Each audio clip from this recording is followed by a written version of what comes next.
Sexy. So we just got finished playing ASL Scenario S6, Release from the East in ASL Starter Kit 1, which is pretty much just all infantry and special weapons. Um, think this is the last scenario for this one, but I bought one of the packs from from a third party. I think there's maybe four more scenarios I'm going to try to play in this. Um, I get more comfortable with it each time. I mean, I think if I said it, if I just played back to back to back scenarios, I'd get it. I think the things that where I have to keep checking is on like when you roll doubles. There's certain times where rolling doubles has a bad or a good effect. I tell you what I learned playing this one here is the Russians took 3 leader casualties.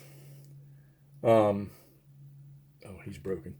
Took 3 leader casualties where they reduce to a lower tier. I mean, 3 of them. Also, all 3 of their leaders took the leaders they have in the game took a hit. Well, I take it back. Um, 2 took a hit, and then the one that replaced him took a hit. One of the originals is still on the map right here. Or one of these 2 guys is okay.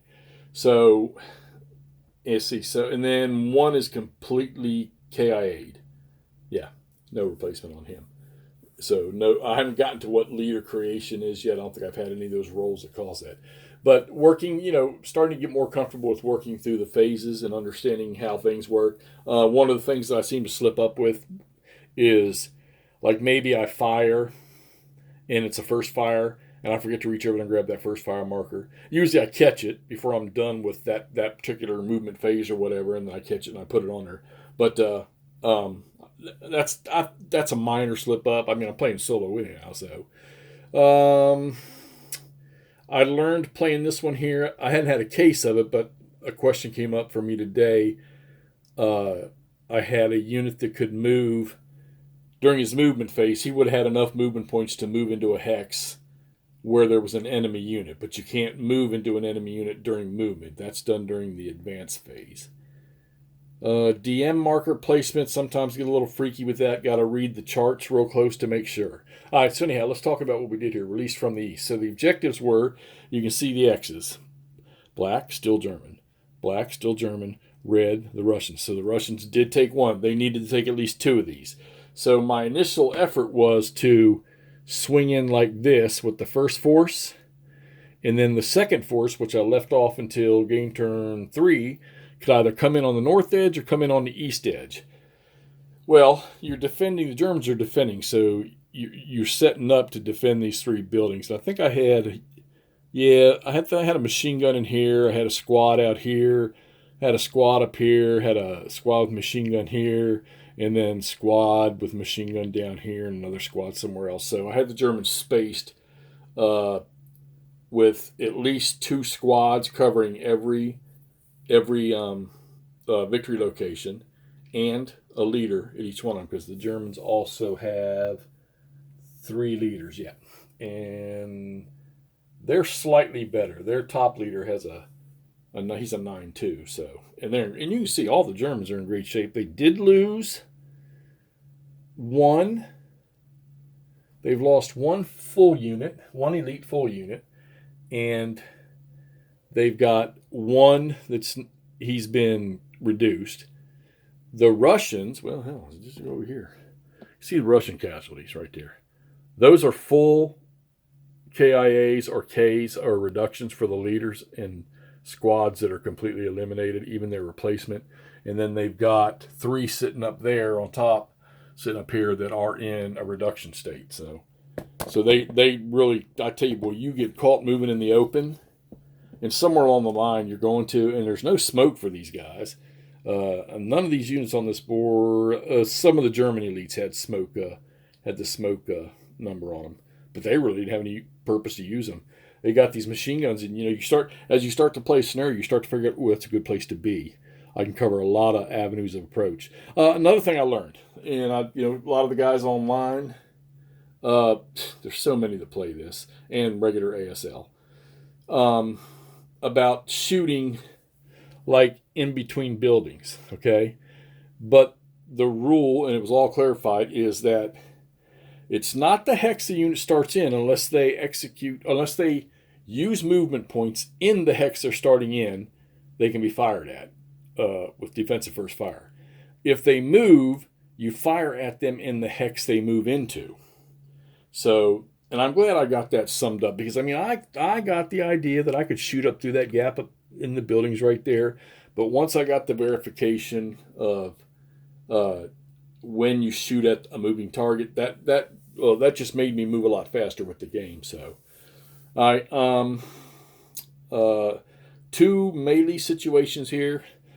Had one in this hex, which went to a melee because there were still units there, and there were some Germans with a leader that were able in the next turn to move in and just trash the Russians that were in here. Same thing up here. This leader was over here somewhere. He crossed over, joined with another one, got in here where they were or no, it was in here. Yeah, no, it was in here. And the Russians won the melee in here and drove the Germans out. And then the same thing happened right here in this section, and the Germans got some reinforcements in and did the melee. I like the melee rules in this game where you can attack an individual unit inside the hex. You don't have to attack everybody that's in the hex, and you got to determine with your SMCs whether or not he's part of the attacking with the squad. Because if he doesn't, if he attacks alone, he's got to defend alone. So that's pretty cool, because you can get some really terrible odds if you've got one solo defender and he has to attack a stack of 3 squads, 3 MMCs. That'd be kind of silly. So just go after one, which makes sense because they could be in little different sections of the different rooms of the building they're in. So quite frankly, the Russians never threatened this objective over here. They tried. They actually got in here, but the Germans threw them out, and then these 3 units actually stay broken for a good piece of the time. So there's a thing about keeping your units together with a leader. Got to have that leader, because when you go to the rally phase, the attacking, whoever the phasing player is, attacking player is, he can attempt to rally his leaders, and then the units that are with him if the leader recovers, okay? And you got self rally for the opposing team. But then the attacking team also gets to attempt to rally one unit that's not under a leader that's broken. And I'm going to tell you, I'm amazed at the number of 10s and 11s that I rolled and 9s above these. Now, they're going to get a -1 in a building, okay? But still, guys that just remained broken. Plus, when you've got 3 or 4 that aren't with leaders, you only get a chance to rally for one of them. So, all right. So I'm having a little fun with this, I have a bunch of regular ASL stuff. Maybe one day I'll go down the road with that, but I don't think that's going to happen until I'm completely comfortable with what I'm doing. So I'm going to play. I don't know how many there are. I got to check so many scenarios there are in that package I bought. I know it's at least 4, so I'm going to play that, and I'm hoping by the time I'm done with those 4, I'll have just the starter kit 1 stuff pretty solid.